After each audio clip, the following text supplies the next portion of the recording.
How clearly you define your purpose, your meaningful revolution, determines your level of success. You could boil it down to one word, like my friend Evan Carmichael writes in his book, Your One Word. It's a difficult exercise, but worth it and doable and super helpful when you are always struggling to find out, what am I doing next? Right? Having that one guiding star can be very helpful in your brand and everything you create and you do.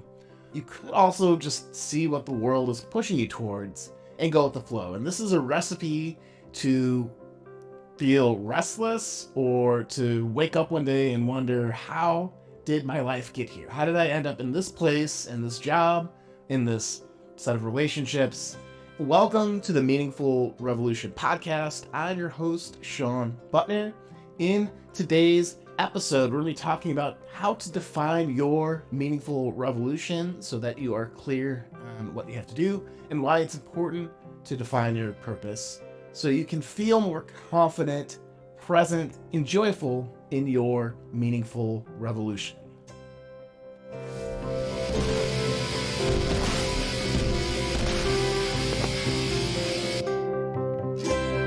Let's get started. What is a meaningful revolution? This is something that I talked about in a group that I'm running right now. It's really important, and it's been an evolution on this podcast to talk about what is a meaningful revolution. I got 4 different ways of explaining it right now. It's number 1, a bold and purposeful change you want to see in the world. Meaningful revolution is the meaningful pursuits you work on every day or each revolution of the planet. Meaningful revolution is a mission deeply rooted in service to help others thrive in their relationships, career, health, or well-being. And it's a radical idea that goes against the status quo, that rallies others to change how they think, feel, and act in the world. What I love about this is encompassing all of the ideas that I've had on the meaningful revolution up to this point. And the reason why today's episode is about defining your meaningful revolution is because it will change over time and it will get clearer and more succinct, and you might find different ways of explaining it, like I just did with that exercise, defining a meaningful revolution. But it's being in the journey and being in the work, right? It's not thinking about it and having it stuck in your head. It's been, I don't know how many pages of journals and documents and talking with people and getting it out in the world to breathe and to find out how it takes root in finding this definition of what a meaningful revolution is. And it's also a mini checklist to see how successful your meaningful revolution is. Because if you want a big change in the world, but it's really out to hurt particular people, it's not going to work over the long term, in my personal belief. So that's a good reason for kind of defining this and why it's important, and to illustrate how this will evolve over time.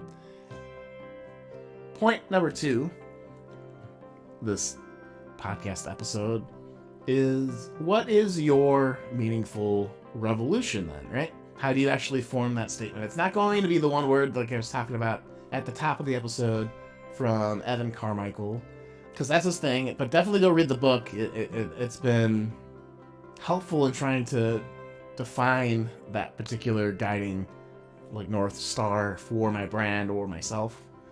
My meaningful revolution is to help creators sustainably create more prolifically with higher quality while maintaining their relationships and health, or it's to help creators overcome self-doubt, get clear on growth goals, take bold action, and connect people in their service to their mission purposes and projects, right?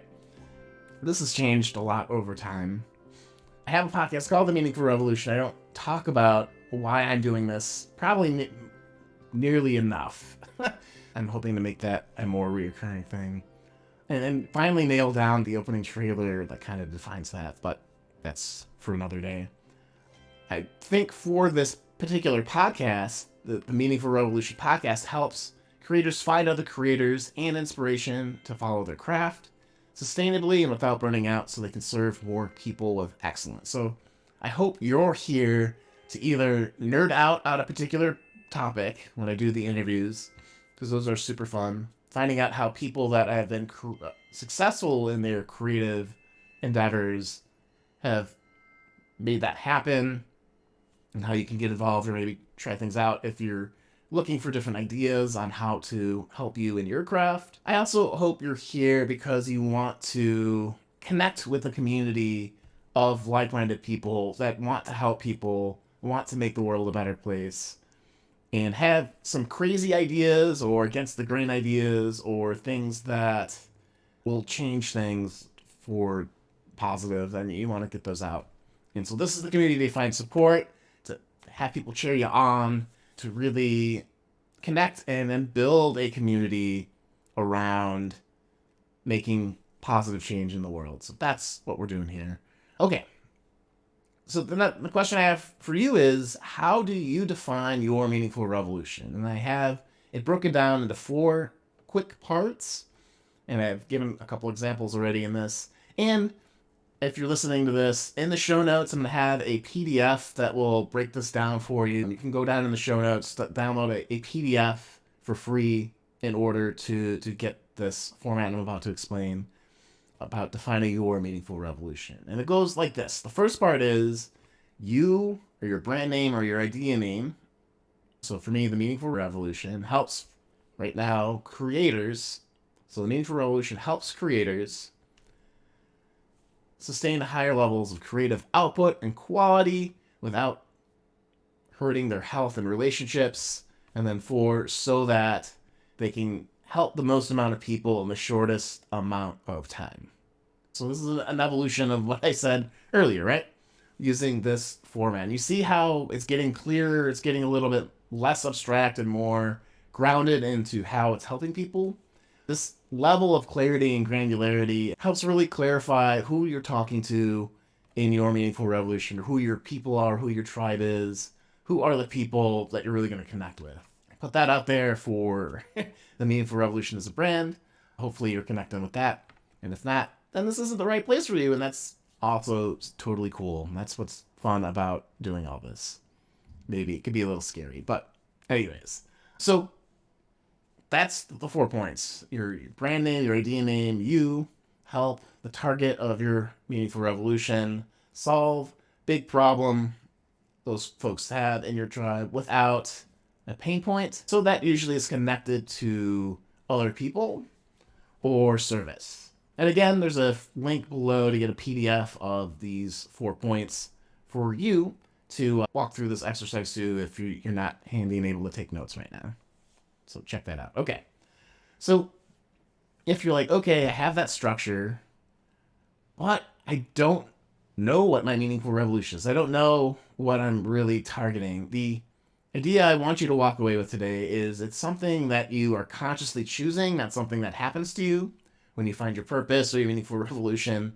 So it is going to be work. And me saying that isn't trying to discourage you. It's to say that, no, there's an opportunity here that if you really sit with your feelings, sit with your thoughts in a quiet place, in a journal, or however you take notes, you can figure this out.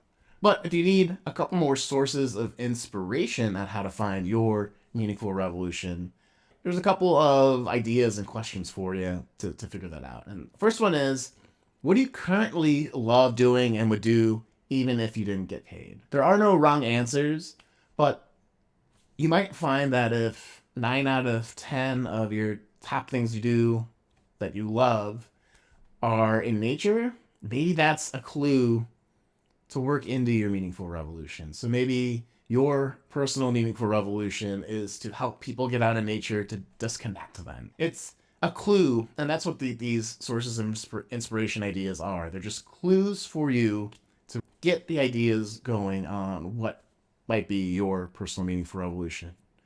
And if you already have a very clear, defined purpose or meaningful revolution, you can have multiple revolutions too, but I'll get to that here in a second. Can these sources of inspiration help you get even further granular in how you talk about or define your meaningful revolution, right?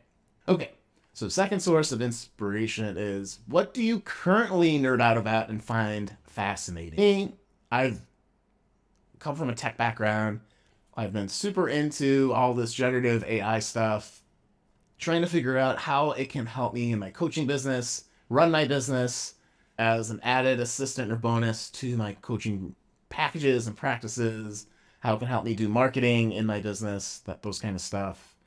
And because I'm also technical, I still get the itch to code. And so recently I did my first AI project, not because it helped me in my business directly quite yet. That's the aim.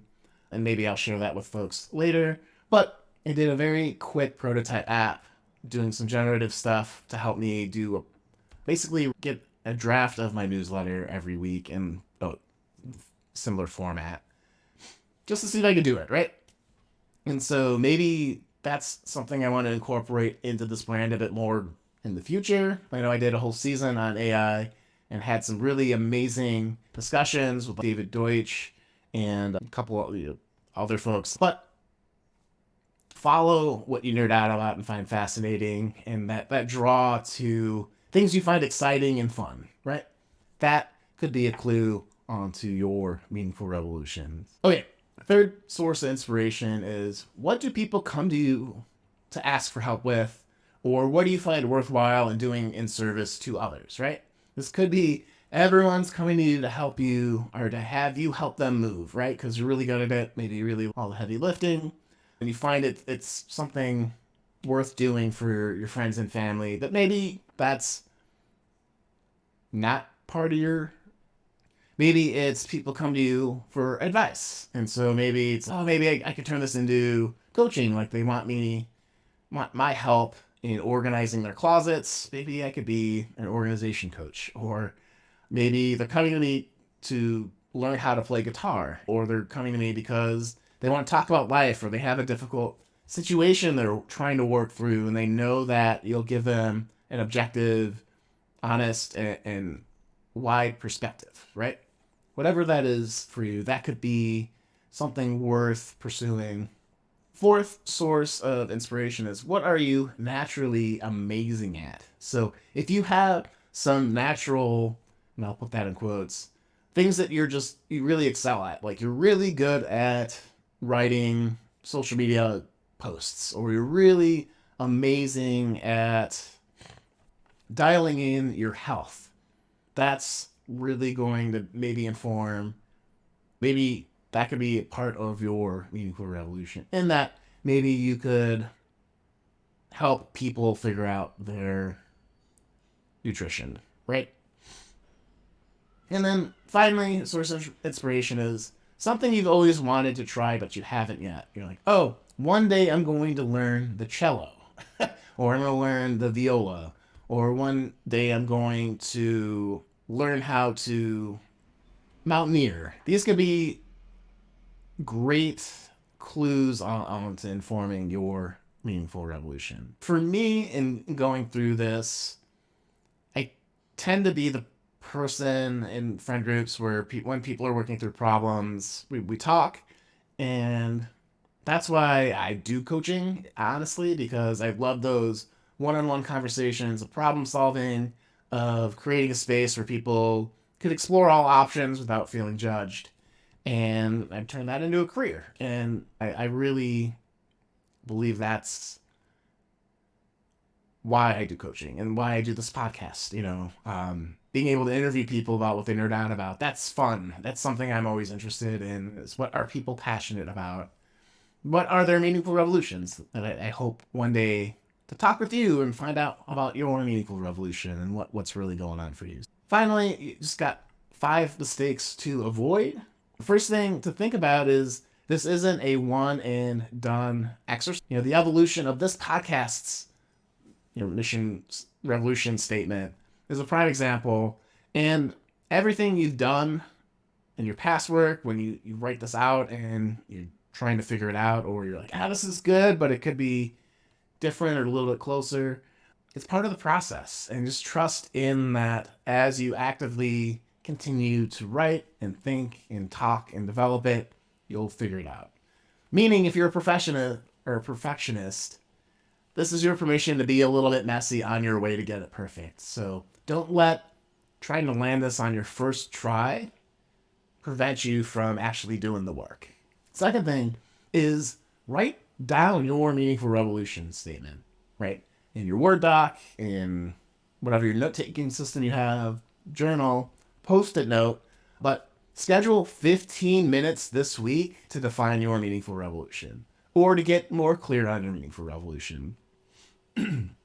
Because writing it down will get you to think about it in a way that's different from just talking about it. And you'll find, seeing it on paper, you might be like, oh, that doesn't feel right, or there's something missing, or add something, right? So writing it down is really important, and keeping it close to where you operate every day so you can see it every day is also important. Which leads me to the next mistake. Don't set it and forget it. If you write it down in a journal and bury it and you never see it again, it's not going to be helpful. But when you write it down, ask yourself why your meaningful revolution is important to you, to your family, and to the world at large. And on that post-it note, maybe by your computer, by the mirror in your bathroom, look at it every day and feel that connection to other people, right? And connect with it at an emotional level. And that'll be a great way to keep connected and motivated with it. Even if you're not ready to do or act on it right now, you have something to look forward to then. So if life is hectic and crazy or you can't get to it, just seeing your meaningful revolution and what you want to enact in the world can be very motivating for you to eventually make that change. And then finally, don't listen to the haters. Some people might be scared that you have this new big dream or this new sense of purpose and that you'll change because of it and because you're pursuing something greater than yourself. So be kind to yourself and know that there's a community of folks here that are cheering you on. I'm cheering you on. It's a great thing to have something that you want to make better out in the world. And you're not listening to a podcast called The Meaningful Revolution if you don't have that sense of service in your heart. I appreciate you. I see you. Don't let people that think small or think you should be stuck where you are hold you back, right? You can break through. You got this. That's what I have for you today on The Meaningful Revolution. Happy 4th of July. I just remember that's when this episode's coming out. Hopefully it's safe and with family. If you have a chance, download the Meaningful Revolution template below in the show notes here. And if you can, share this with your folks this week as you see them, your family and friends. And dream, guys. You got this. So thanks for listening to the Meaningful Revolution podcast. We'll see you next time. This is Shawn Buttner signing off.